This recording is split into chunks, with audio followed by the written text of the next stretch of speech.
Welcome back to Steel Bear Academy. My name is Jonathan. Today I'm going to be reviewing the Springfield Armory 1911 Loaded. This is the Parkerized version. It also comes in stainless steel. First things first, we'll make sure our gun's unloaded. I already did this off camera, so we've got no mags in the gun, no round in the chamber. Our gun is clear. Safety first. So this is a 45 ACP gun, so a 45 automatic Colt pistol, which you can see it's a pretty sizable hole there. It's a pretty big bullet. This is a single action only semi-automatic pistol. Single action meaning that you've got a hammer, you've got an external hammer, and it's single action only. So when you pull the trigger, it'll drop the hammer, single action. The gun would then cycle, fire the round, and you'd ready the hammer to be fired again, single action only. If you fired the gun and the hammer didn't detonate the round for whatever reason, it doesn't detonate the round inside, you have to then pull the hammer back again. You can't just pull the trigger a second time. Single action only. A single action only gun. The 1911 has a manual safety, so you need to make sure that in order to fire the gun, you need to depress this grip safety here. You need to make sure that the gun is off safe in order to fire the gun.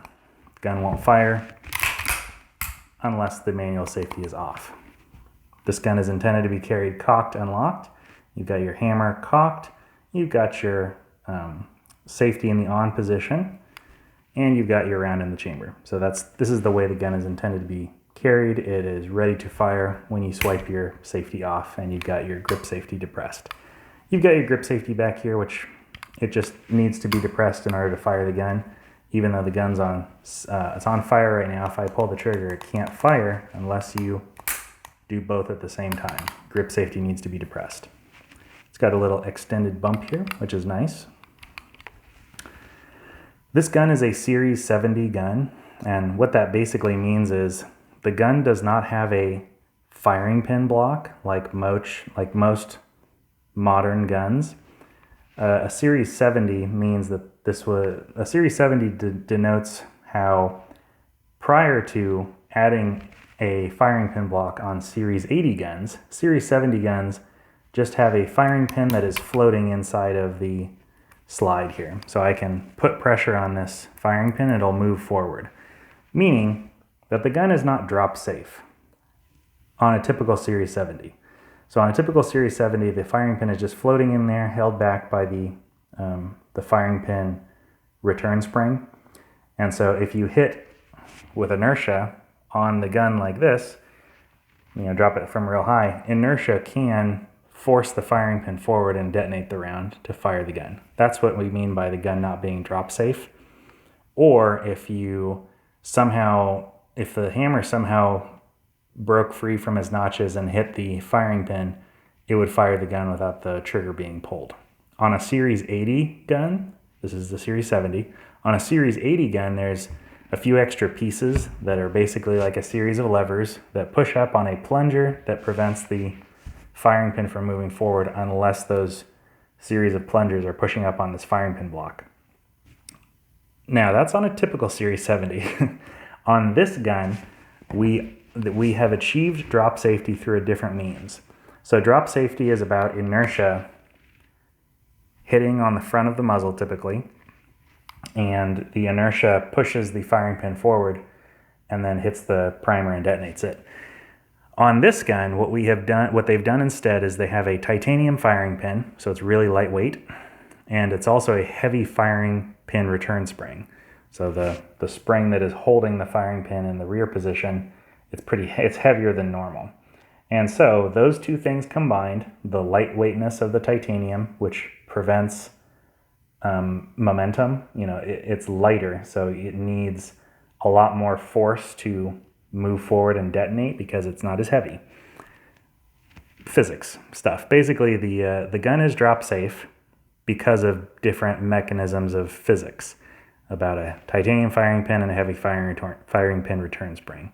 So the Series 70 is desirable because you don't have those extra moving parts of the firing pin block, which some people don't want to have. because it adds grit to the trigger. It makes it so that the trigger is not as good as on a Series 70. However, this Series 70 also has part of the package of having that lighter firing pin is that it needs a stronger mainspring. So the mainspring is how hard the hammer slams forward, which is connected to the trigger as well. So it does need to be a little bit.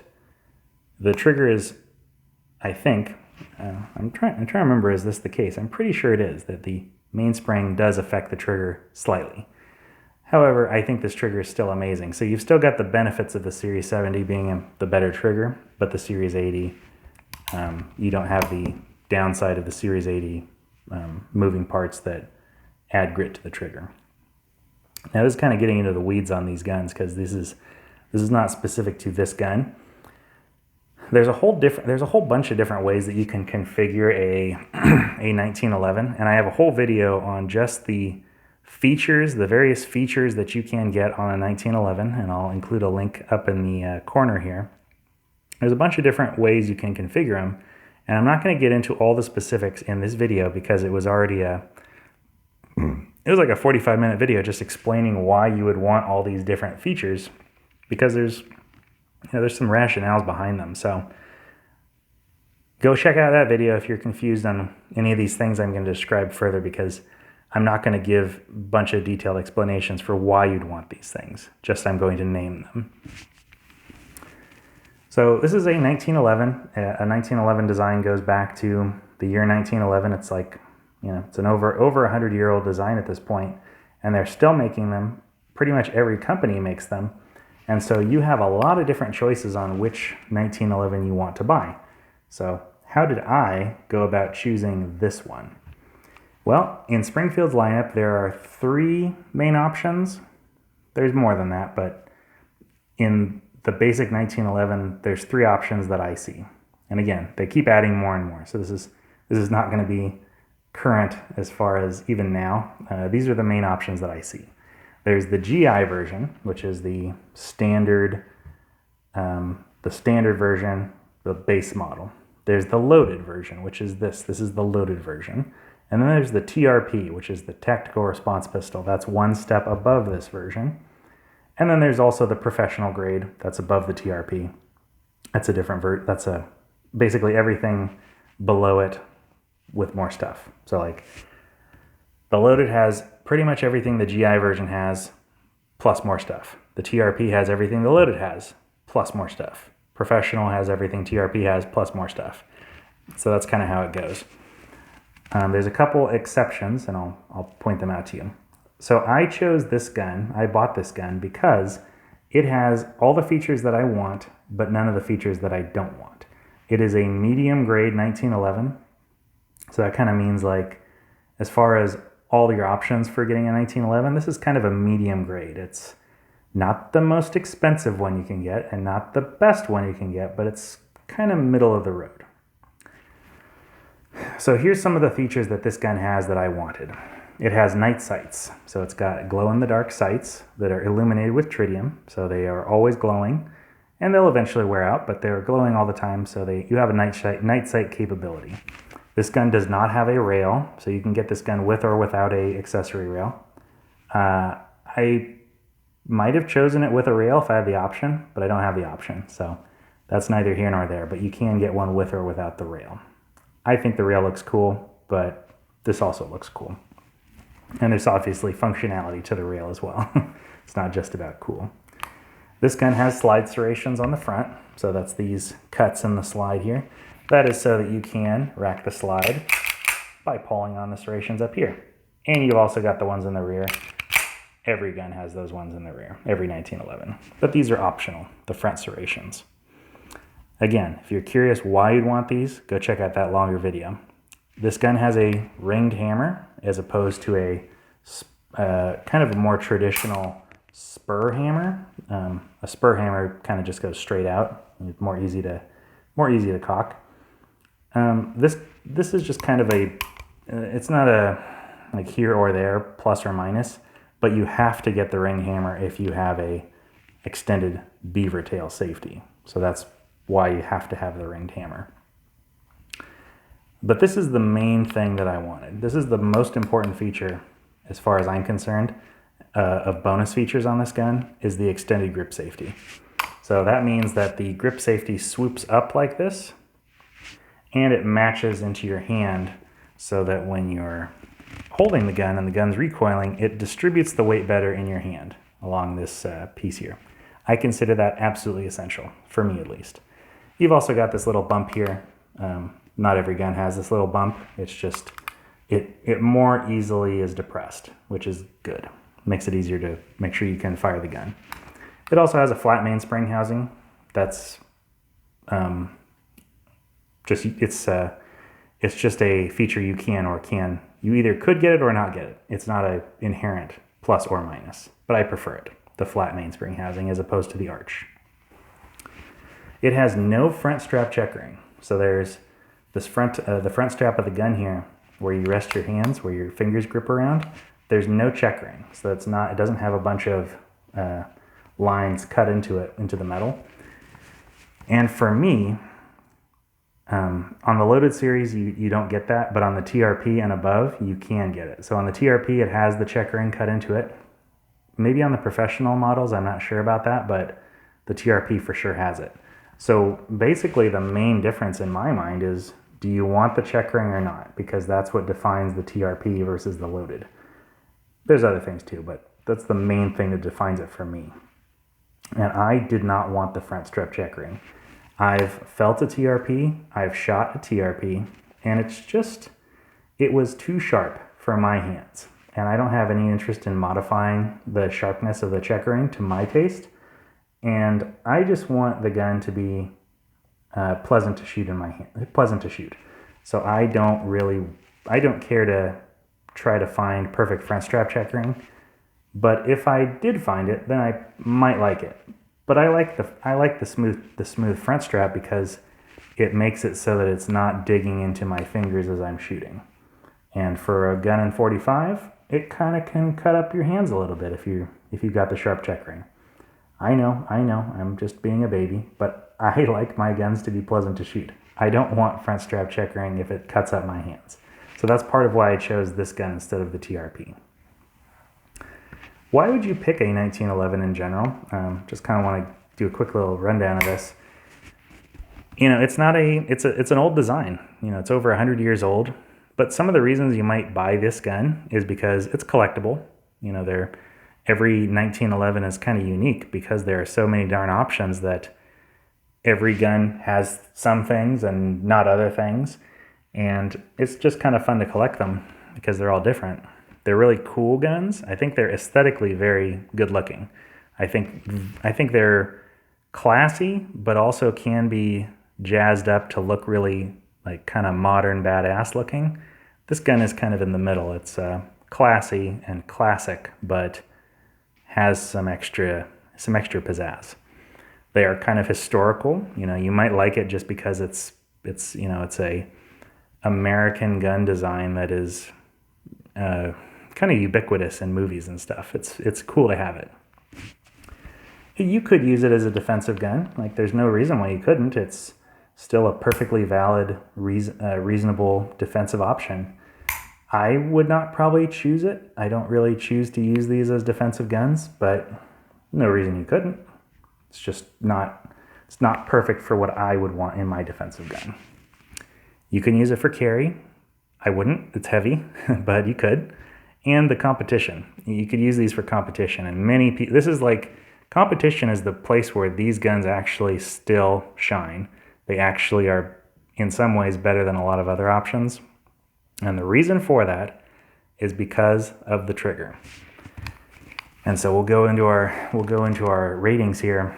This gun is a 9.5 out of 10 on the trigger, meaning it's 9.5 out of 10. Amazing trigger.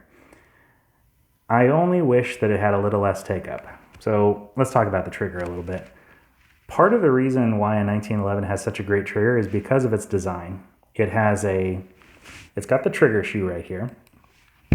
That trigger shoe has basically these bars that are connected to it that run through the sides of the grip and then push straight against, I guess, the sear, whatever releases the hammer. I'm not sure exact part name for it, but the force that you exert on the trigger is straight back, as opposed to other guns, like the Glock, for example, here, where it articulates.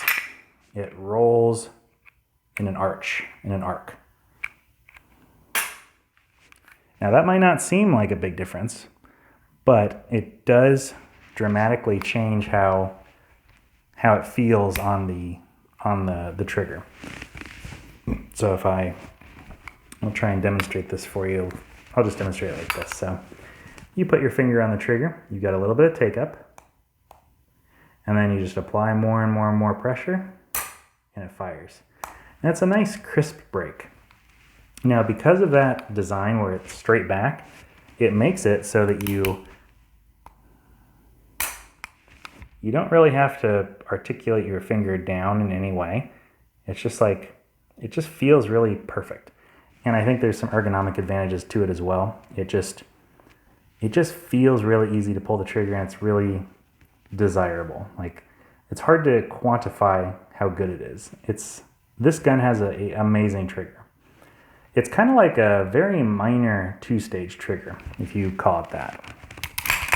So you kind of take up the slack, and then you hit resistance, and you just keep pulling, and bang, it fires.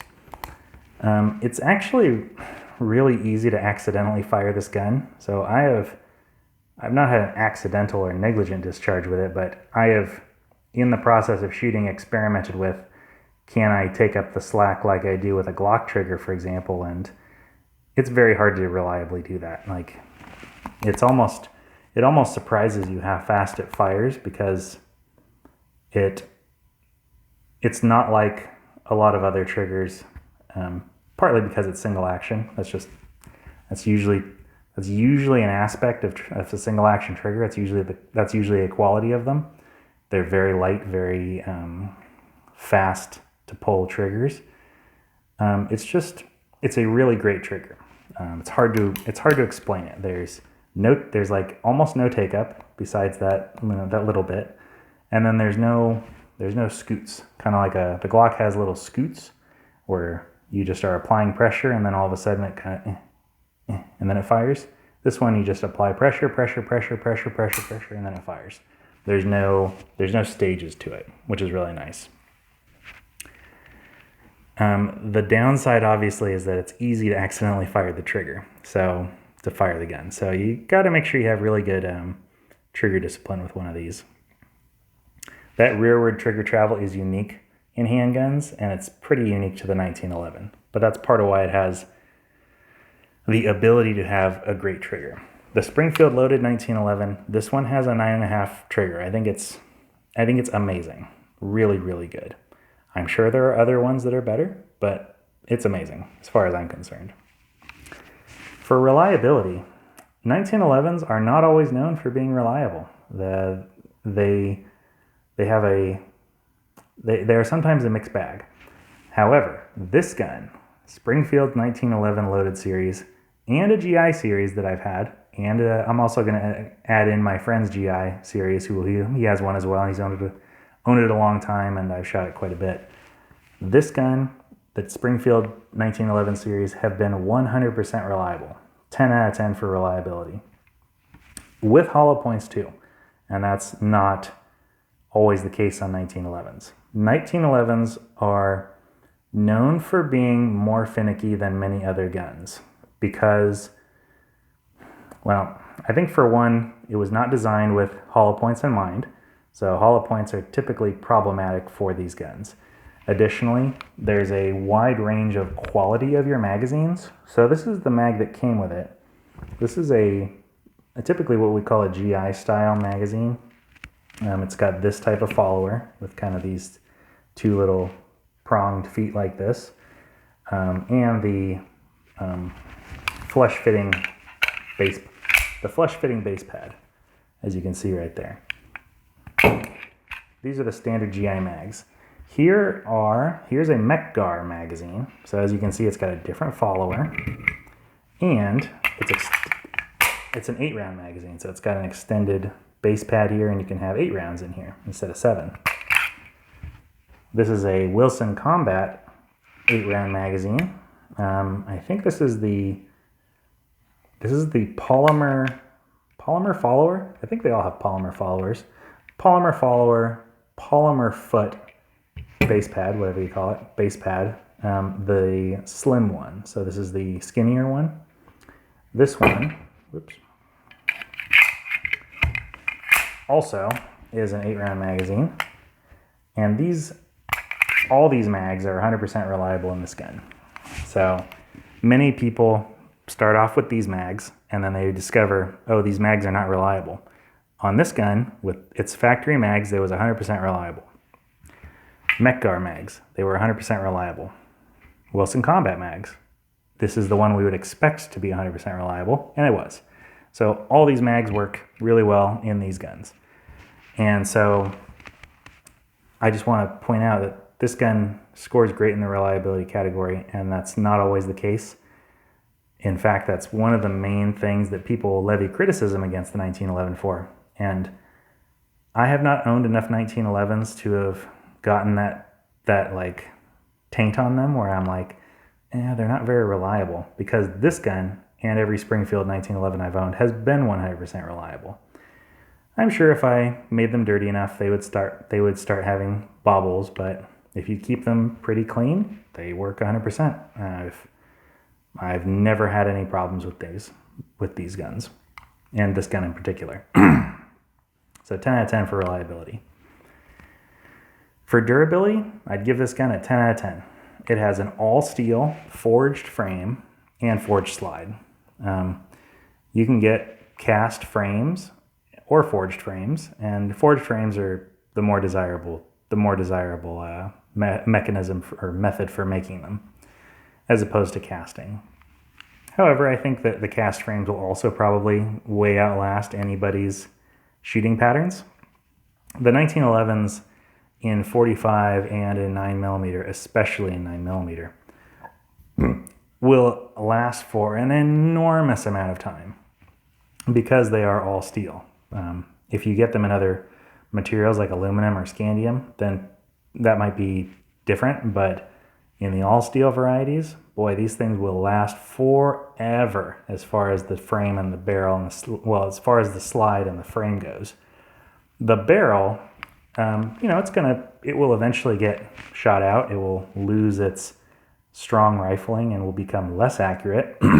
But you'll also need new recoil springs, but that's normal. That's normal stuff. But the design lends itself to extreme longevity because of the steel frame and the steel slide. And they are steel riding on steel. Now, if you got like a 10mm 1911 or 40 Smith & Wesson 1911, those might be a little different because those are particularly strong recoiling calibers, and if it's just in the plain old 45 1911 pattern, it might not be as durable. But this gun, I have no doubt this gun will last forever. Like, you'd be hard pressed to shoot this gun to the point where the frame or the slide are the weak link. So 10 out of 10 for durability. For ease to learn, I would give this a 5 out of 10. And it's because it's a mixed bag.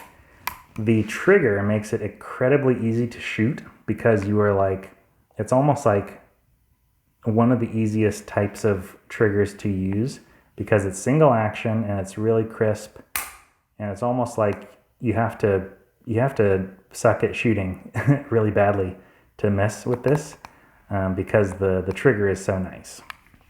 However, it also has really great ergonomics. Like, that's another benefit of this type of gun. Like, it's amazingly comfortable in hands, and it just lends itself well to good shooting.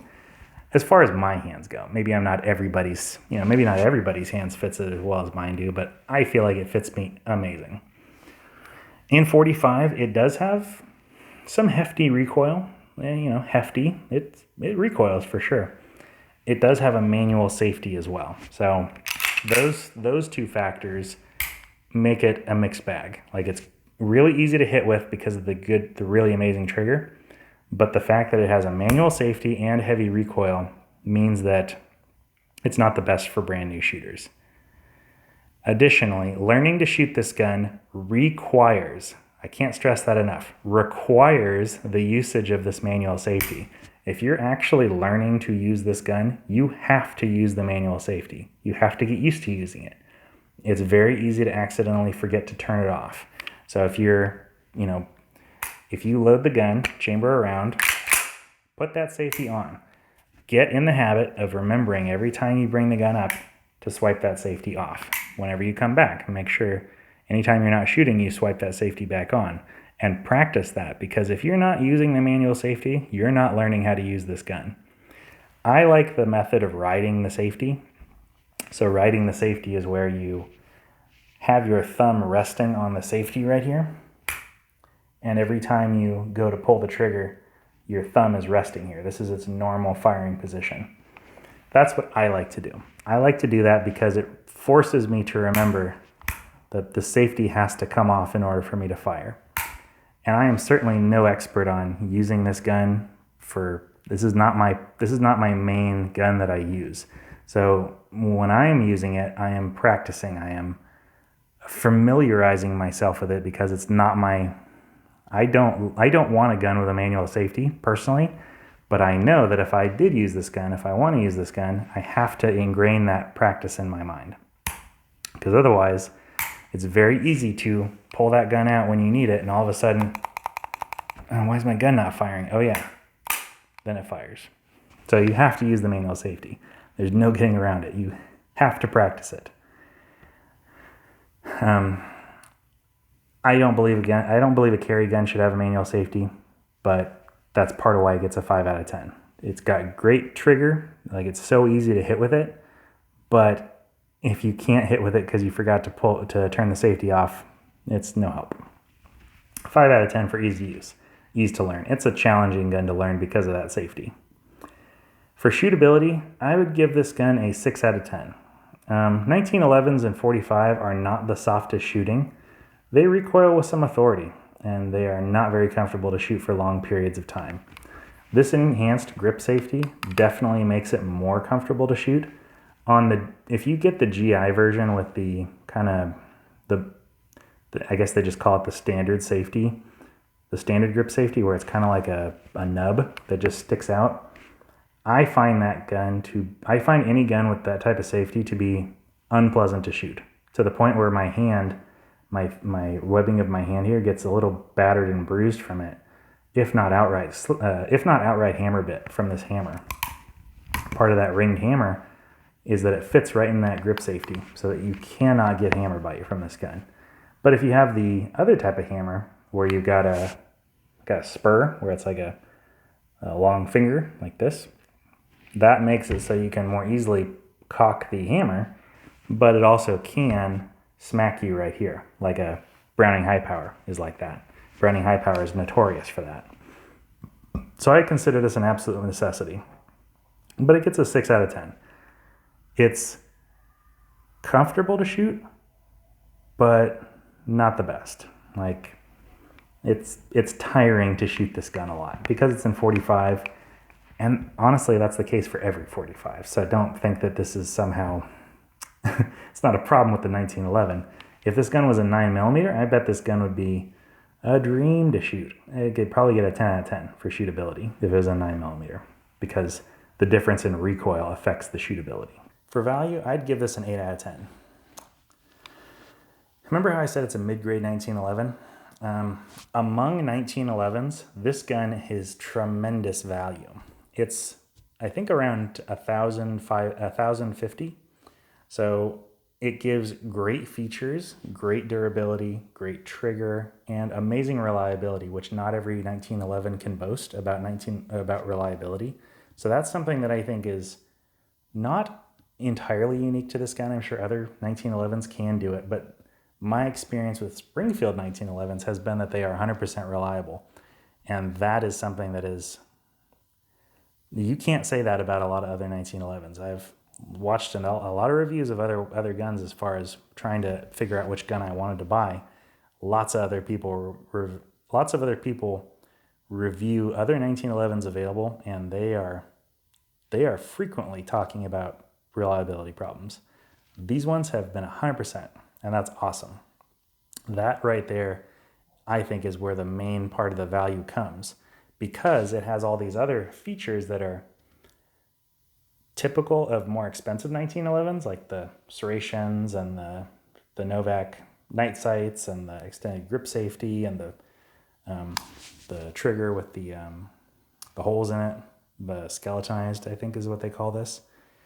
All those features are typically found on more expensive 1911s, but you get it for the price of this one. So that's why value is really high.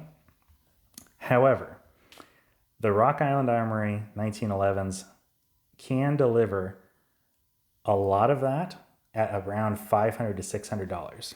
So it's not the best bang for your buck, but I do consider this gun to be the best value 1911 as far as I'm concerned, because I don't care about just having the lowest price for what you get. It needs to have reliability. Reliability is a factor in value. It's not just, can you build the gun so that it fires sometimes? To me, that's no good. If it's not reliable, I'm not interested in buying it. So 8 out of 10 for value. It's pretty expensive, but not for 1911s. For 1911s, it's actually pretty middle road, but it gives great features for what it is. For carryability, I would give this a 3 out of 10.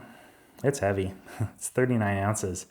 I think unloaded it's 39 ounces. And it's got limited ammo capacity. So, you're only getting a maximum of eight rounds. You can get 10 round mags, but then they stick out quite far. You're only getting 8 rounds typically. And that's not much. So but it is a pretty slim gun. The gun is relatively thin in this dimension. Compare that to a Glock, let's say. It's hard to quantify it because it's not uniformly thick. It's not uniform thickness all around. So as you can see on the grip panels here, the grip panels look like at the thickest point, they probably are roughly similar. But the big story is very visible in the slide thickness. So the slide thickness is the main area where you get the thinness.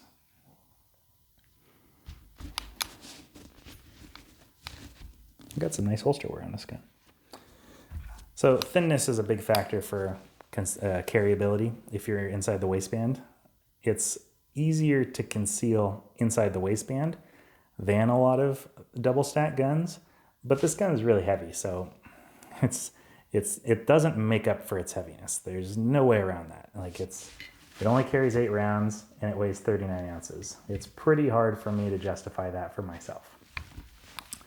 But if you're willing to take those problems and you think that it's way easier to conceal, more power to you. I think it gets a 3 out of 10 for carryability though. So here's my conclusions. I think there's a lot of great 1911s. This one is great because of its 100% reliability, the features that I wanted, and also the ones that I didn't. Especially that checkering, did not want that. So this gun has amazing features for the price. A 1911 is a great gun. It's a great design, but it is not cutting edge. It's over 100 years old at this point, but it's still usable. It can be a defensive gun.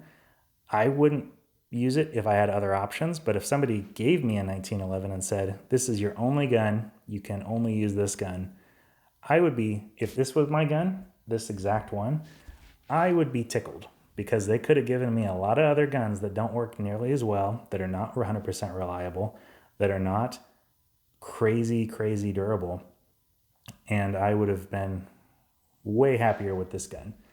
If you have to choose between this gun and lesser guns, well, this gun is amazing. This gun is fantastic. It's just when you start getting into picking between 100 different fantastic guns, now you have to be a little more choosy. Now you're going to have to decide, okay, what do I really want in my guns? And unfortunately, the 1911, the manual safety, I don't want that. So for a defensive gun, not for me. But it's a really cool gun. And I want to remind you that if you're picking a 1911 for yourself, go check out that video on 1911 features to help you make the choice on which 1911 you want, because there are so many 1911 choices as far as features of the gun that you can pick. I think that video is really helpful in deciding which features are right for you. So I really like this gun, and truthfully, 1911s are not my favorite gun. Like I like them for their historical value. They're cool, they're collectible, but would I choose to like pick this gun over all my other guns to go shoot at the range? I wouldn't. But it's a really cool gun, and I really like it. However, it doesn't hold like a special place in my heart. But it's a really cool gun, and I think of 1911s, this is the one that I think is like the best one, and it's why I chose it. I thought it was the best choice for me. Thank you very much for listening, and I'll see you next time. Bye-bye.